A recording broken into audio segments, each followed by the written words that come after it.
हरे कृष्णा हे गृहस्थ भक्तांचे घर आहे, जिथे केंद्रबिंदू भगवंत आहेत. जेव्हा तुम्ही एंट्री कराल हॉलमध्ये तर पहिल्यांदा तुम्हाला इतकं मोठं मंदिर दिसेल की पूर्ण घरच त्यांनी ॲक्च्युअली मंदिरामध्ये बनवलेलं आहे आणि सर्व आई वडील आजी आजोबा सगळे भगवंतांची सेवा करत आहेत. आणि हे पाहून लहान मुलंसुद्धा त्यांच्या लक्षात येते की अरे महत्त्वाचं हे आहे.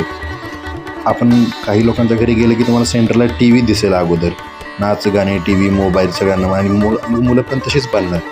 तेही करू शकता, त्याला दुसरी रूम करा, पण त्याला सेकंडरी महत्त्व द्या.